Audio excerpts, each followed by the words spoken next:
오늘은 고린도전서 10장 14절에서 22절을 말씀해 가지고 너희가 섬길 신을 오늘 택하라 라는 제목으로 계속해서 하이델베르그 교리문답의 내용을 말씀하겠습니다. 성도님들, 이번 한 주는 어떻게 지내셨습니까? 무더운 여름이 끝날 기미가 보이지 않습니다. 보통 한 15일이 지나면, 8월 15일이 지나면 좀 저녁에는 선선해지고 밤에는 이제 푹 잘 수 있는 그런 날이 됩니다. 그러나 이번 여름은 계속 열대야가 지속되고 있습니다.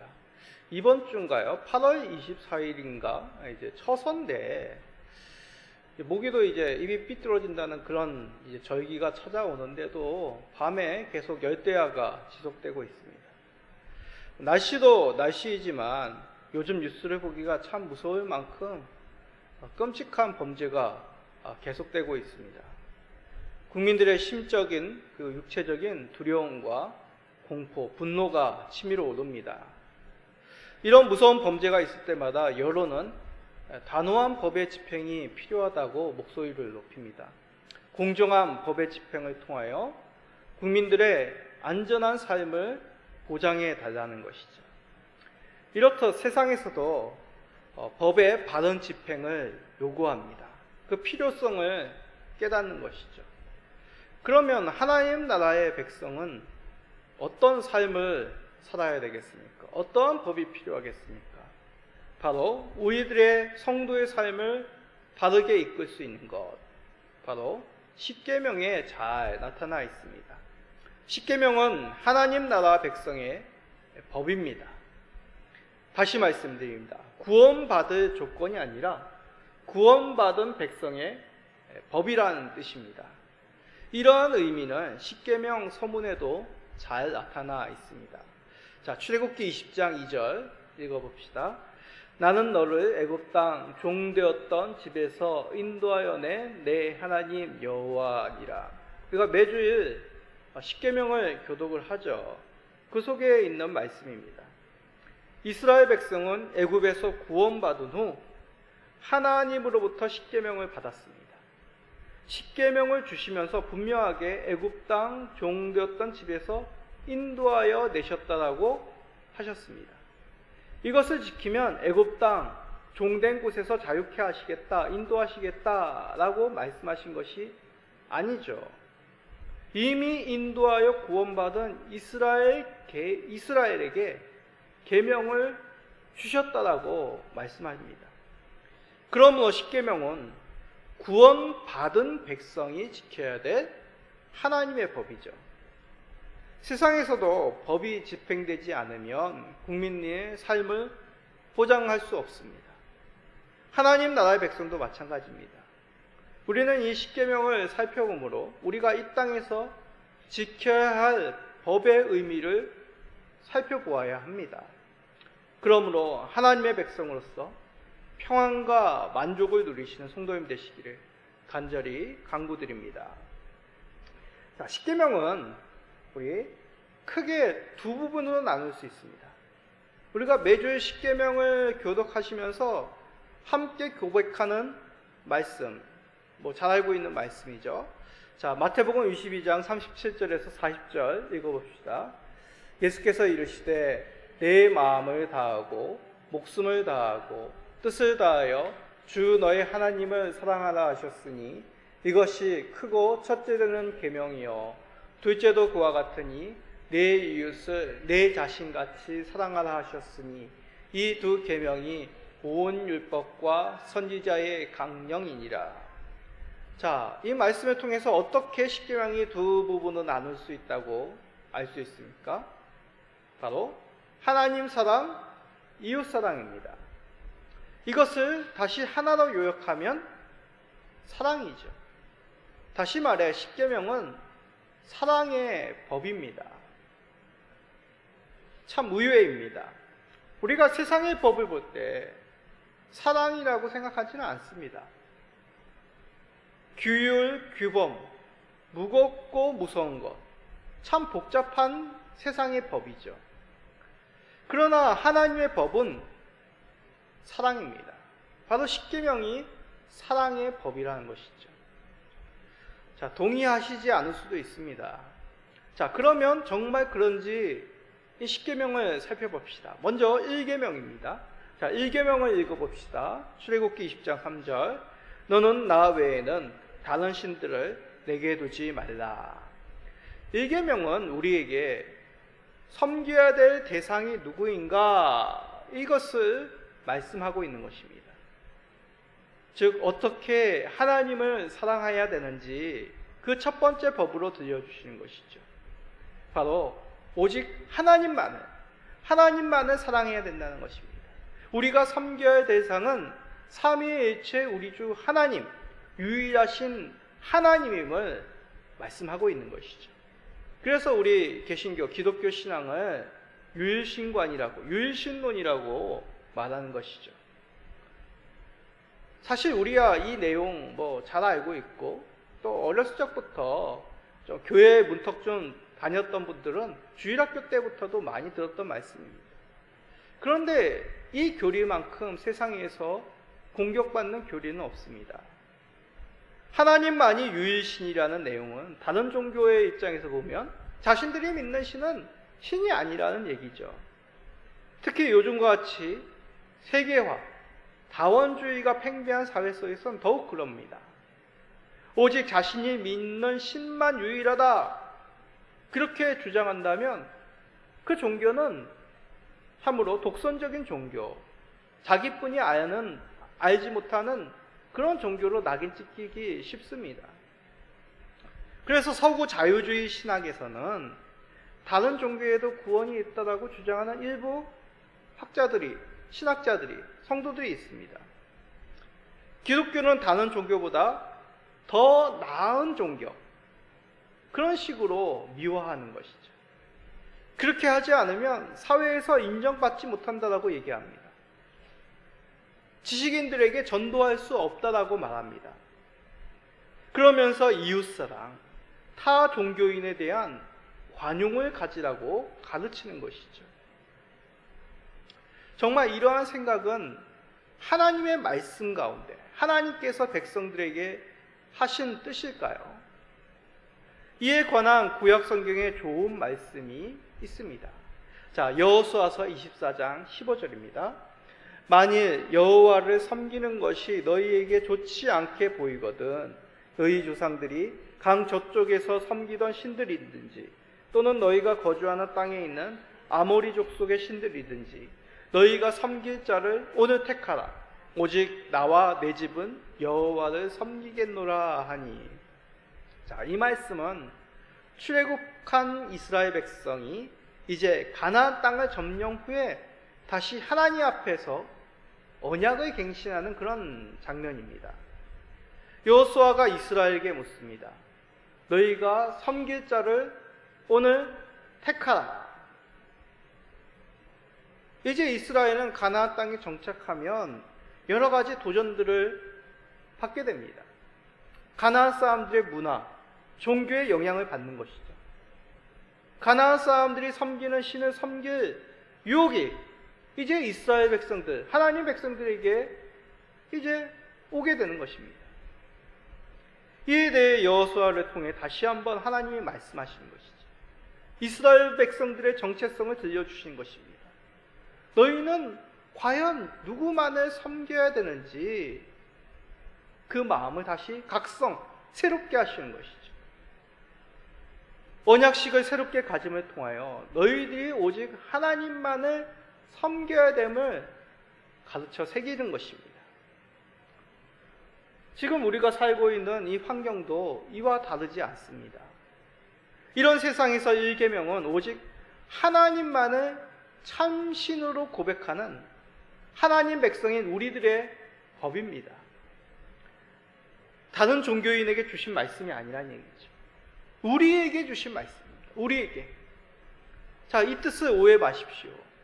이 뜻은 다른 종교에게도 신이 있다, 그런 의미가 아닙니다. 10계명의 의미, 이 1계명의 의미가 무엇인지를 말씀함이죠. 먼저 나에게 주신 말, 우리 성도들에게 주신 말씀임을 기억하시기 바랍니다. 나 자신이 온전히 하나님만을 참 신으로, 참 하나님으로 고백하고 믿고 따라야 된다는 것이죠. 하나님만을 참 신으로 고백하시는 성도님 되시기를 간절히 기도드립니다. 자, 여기까지 참 많이 들어보신 내용입니다. 그거 누가 다 알지. 교회 다니시는 분들은 다 아는 거 아닌가요? 그러면 조금 더 깊은 질문 한번 던져봅니다. 하나님만을 참 신으로 고백한다는 것은 도대체 어떤 것일까요? 그냥 그렇게 여기면 되는 것일까요? 나는 그렇게 생각해. 하나님만이 참 하나님으로 나는 그렇게 생각해. 보통 십계명 하면 솔직히 좀 옛날 법, 구약의 법, 고리타분한 것이라고 여기는 경향이 많습니다. 또 너무 부정적이다는 것이죠. 왜냐하면 십계명의 내용을 보면 뭐 하지 말라라는 부정어로 표현되었기 때문입니다. 그래서 어떤 분들은 이렇게까지 생각하시는 분이 있습니다. 여기서 뭐뭐 하지 말라라는 것만 안 하면 되는 것 아닙니까? 괜찮은 것 아닙니까? 그래서 교리가 필요한 것입니다. 교리가 무엇이라고 했죠? 사람이 만든 것이 아닙니다. 하나님의 말씀인 이 성경의 내용, 창세기부터 요한계시록까지 통틀어서 하나님 말씀을 체계적으로 분야별로, 항목별로 정리한 것이 교리입니다.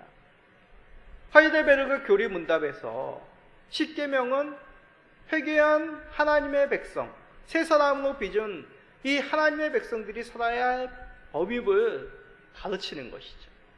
그 가운데 1계명에 대해서 하이델베르그 교리 문답 94문에서 질문하며 답하고 있습니다. 자, 질문 읽어봅시다.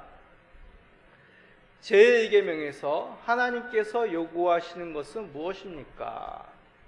그러니까 문자적으로 우리가 볼 것이 아니라 1계명을 통하여 하나님 백성들에게 하나님께서 요구하시는 것이 무엇인지를 아십니까? 라고 그렇게 질문하는 것이죠. 자, 답이 있습니다. 근데 답이 좀 깁니다. 그래도 한번 우리 찬찬히 읽어봅시다. 내 영혼의 구원과 복이 매우 귀한 것이기 때문에 나는 온갖 우상숭배, 마술과 점치는 일과 미신, 성인이나 다른 피조물들에게 기도하는 것을 피하고 멀리해야 합니다.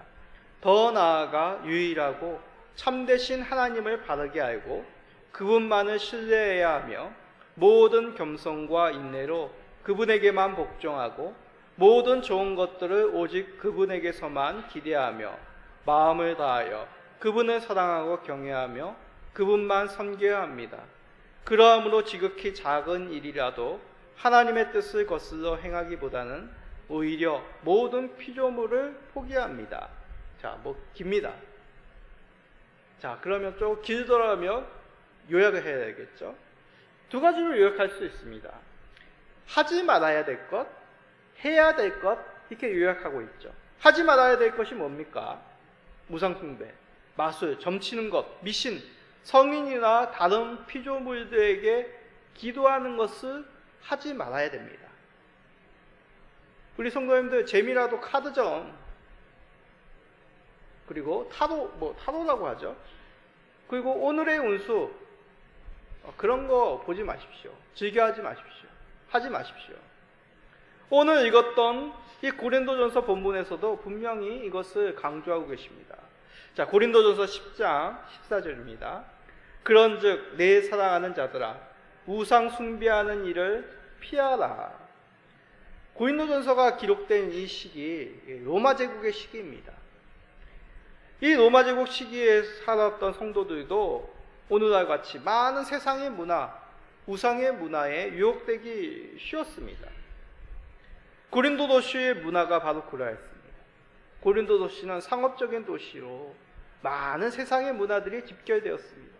그 가운데는 그리스 신, 황제 숭배 사상, 토속신을 섬기는 문화가 팽배하였고 그 도시에서 문화인으로, 사회인으로, 경제인으로 살아간다는 것은 자연스럽게 이런 세상의 문화, 종교, 가치관, 우상의 문화에 녹아들 수밖에 없었던 그런 상황이었습니다. 세상이 그렇다고 하여도 성도는 이것을 피해야 되는 것이죠. 이 말씀 속에서 피하라라는 것은 도망치라는 얘기입니다. 안전한 장소로 신속하게 몸을 옮기라는 뜻이죠. 마치 전쟁에서와 같이, 질병에서와 같이, 재앙에서처럼 그런 위급한 상황 속에서, 그런 생명이 위급한 그 상황 속에서 도망해야 되는 것과 같이 성도들은 이런 우상의 문화를 위험한 것임을 깨달아 알아야 된다는 얘기입니다. 그러면 하지 말아야 될 것이 이런 것이라면 적극적으로 행해야 되는 것은 무엇입니까? 유일하고 참되신 삼위 하나님을 바르게 알며 그분만을 신뢰해야 합니다. 모든 겸손과 인내로 복종하며 마음을 담아 하나님을 사랑하며 경외하여야 합니다. 하나님의 뜻을 거스르기보다 오히려 모든 피조물들을 포기해야 되는 그런 오직 하나님에 대한 절대적인 신앙을 가져야 되시죠. 역시 오늘 읽은 성경 본문 가운데 이 뜻을 잘 가르치십니다. 고린도전서 10장 16절입니다. 우리가 축복하는 바 축복의 자는 그리스도의 피에 참여함이 아니며 우리가 떼는 떡은 그리스도의 몸에 참여함이 아니냐. 자, 이것은 성찬을 의미하는 말씀이죠. 그러나 단지 성찬 자체, 음식을 함께 먹음의 모습을 말씀하는 것이 아닙니다. 성찬에 담긴 의미가 무엇입니까? 성도로서 그리스도와 연합된 자였음을 이것을 통하여 깊이 깨닫고 고백하는 것이 성찬의 의미입니다. 이제 그리스도와 한 지체가 되었다는 것이죠. 그리스도와 한 지체가 되었으니 그리스도의 한 몸으로 사는 것이 마땅하지 않느냐, 이것을 성찬을 통하여 날마다 새기며 고백하라는 그런 교육의 의미가 담겨 있습니다. 이렇듯 십계명의 의미는 단지 금하는 것만이 있는 것이 아닙니다. 적극적으로 행해야 될 삶이 담겨 있죠. 이신을 따르지 않과 동시에 하나님만을 경배해야 됩니다. 어떤 물건, 성인들에게 기도하고 의지하기 것이 아니라 오직 하나님께 기도하고 하나님만을 의지해야 됩니다. 더 나아가 어떤 피조물, 그것을 사랑하는 것이 아니라 하나님의 뜻에 먼저 순종하고 하나님만을 사랑해야 되는 것이죠. 결코 골마여 섬길 수 없습니다.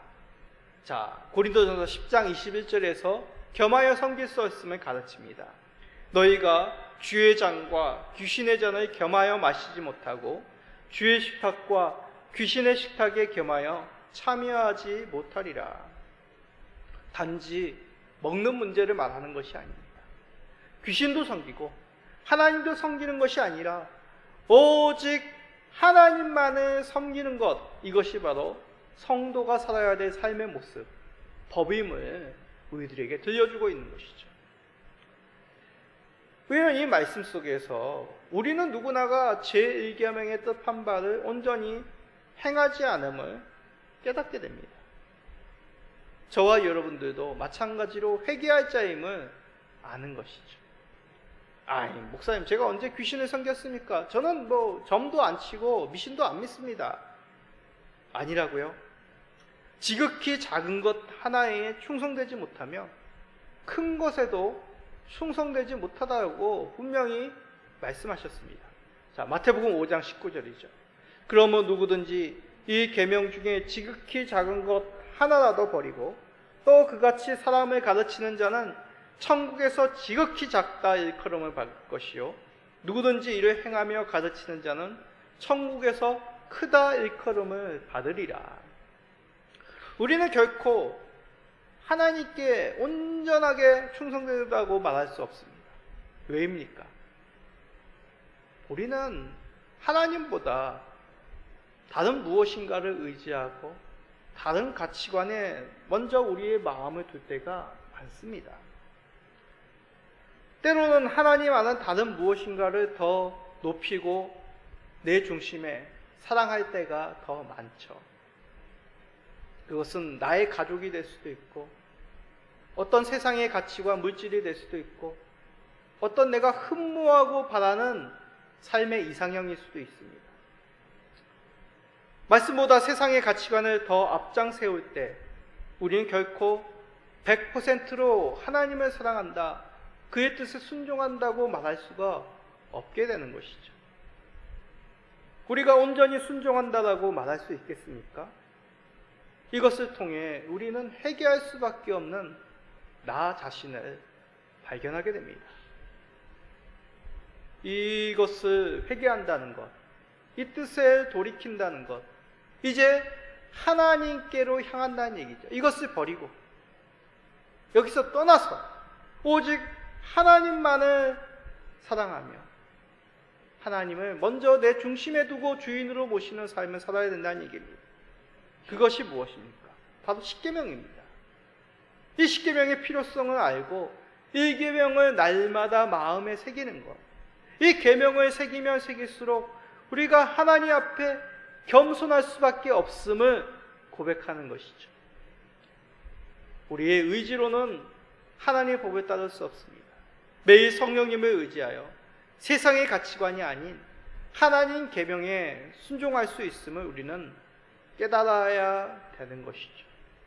날마다 성령님을 의지하여 세상이 아닌 하나님께만 순종하시는 삶을 사시는 우리 모든 성도님 되시기를 간절히 간구드립니다. 자, 이런 말씀에 적지 않게 마음이 다치시는 분도 혹시 계실지 모르겠습니다. 왜 꼭 하나님만 섬겨야 되나요? 다른 신도 섬기면 되는 거 아닌가요? 어떻게 사람이 눈에 보이는 것, 내 가까이에 있는 것, 내가 좋아하는 것도 조금 더 내 마음의 중심에 둘 수 있지, 오직 하나님 그런 분 혹시 계실 수도 있습니다. 그런데 하나님 말씀, 이 십계명에는 이 부분에 대해서 다른 관점으로 좀 더 자세하게 말씀드립니다. 자, 십계명 서문 다시 한번 우리 읽어봅시다. 출애굽기 20장 20절입니다. 나는 너를 애굽 땅 종되었던 집에서 인도하여 낸 내 하나님 여호와니라. 이스라엘을 구원하신 분이 누구시라고요? 다른 신이 아닙니다. 여호와 하나님께서 이스라엘을 애굽 땅에서 인도하여 구원하셨습니다. 그런데 다른 신을 섬긴다니요? 이것에 대해서 예를 들어 설명하겠습니다. 어떤 사람이 물에 빠졌습니다. 그런데 그 광경을 보고 지나가던 소방관이 그 사람을 건져주었습니다. 그런데 이 사람이 그 소방관에게 감사하다고 인사하는 것이 아니라 그 옆에 있던 딴 사람에게 감사하다고 얘기하는 것입니다. 그 사람이 깜짝 놀라서 묻습니다. 제가 당신을 건져준 게 아닌데 왜 이 옆에 있는 소방관에게 감사해야죠? 제 마음이 당신에게 더 꽂힙니다. 상식적으로 이해가 되지 않죠.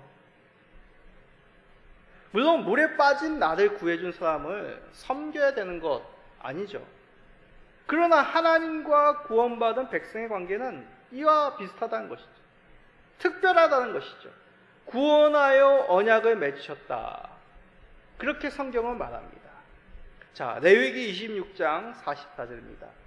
그런즉 그들의 원수들의 땅에 있을 때에 내가 그들을 내버리지 아니하며 미워하지 아니하며 아주 멸하지 아니하고 그들과 맺은 내 언약을 폐하지 아니하리니 나는 여호와 그들의 하나님이 됨이니라.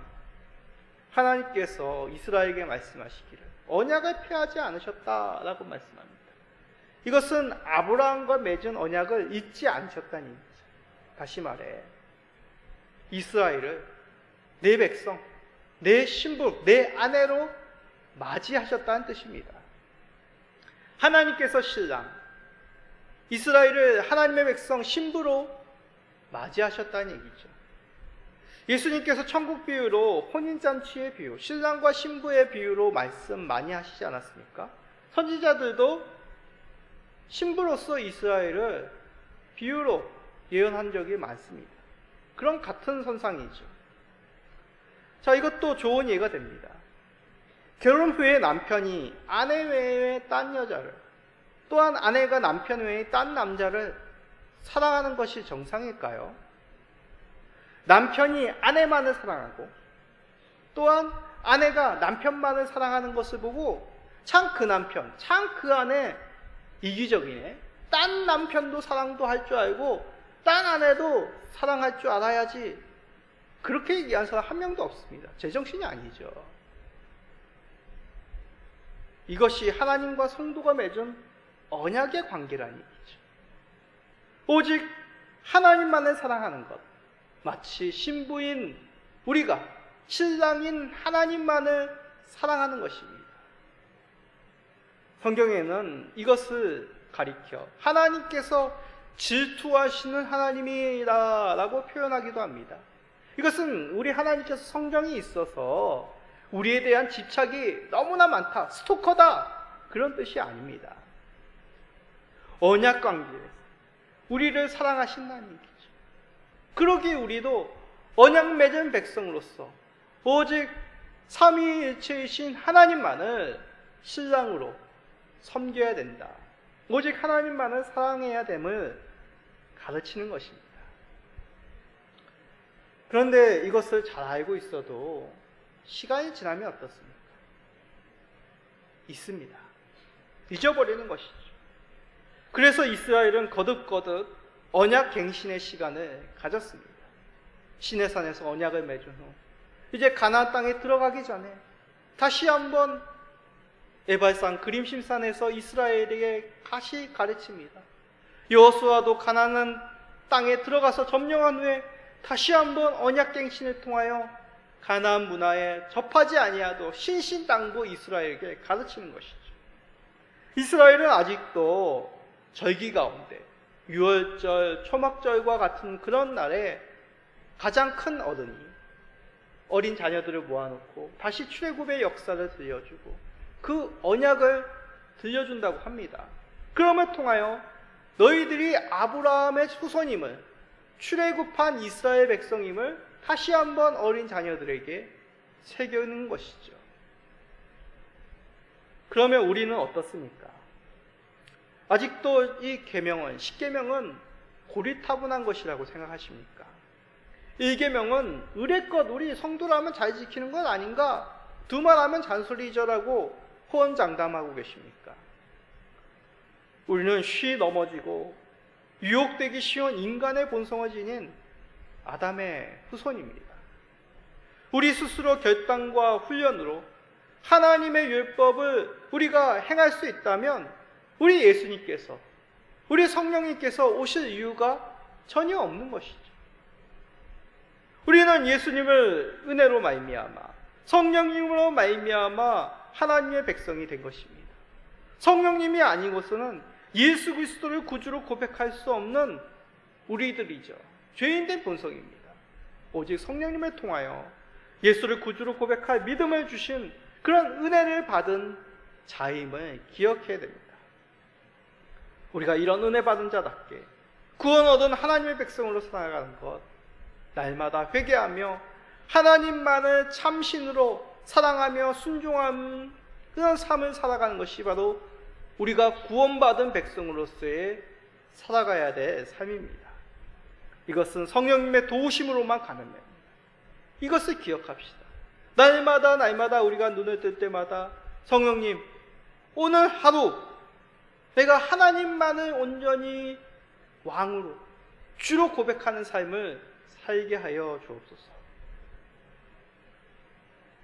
우리가 이렇게 하나님만을 사랑하며 순종할 때 그 삶이 결국 우리가 복받은 삶, 성도로서 하나님이 주신 큰 은혜를 누리는 삶임을 기억하시기 바랍니다. 사랑하는 성도 여러분들, 하나님의 법을 가까이 하시므로 하나님이 주시는 평안을 매일 맛보시는 그런 복받은 성도의 삶을 사시는 우리 모든 성도님 되시기를 예수 그리스도의 이름으로 간절히 축복드립니다. 아멘.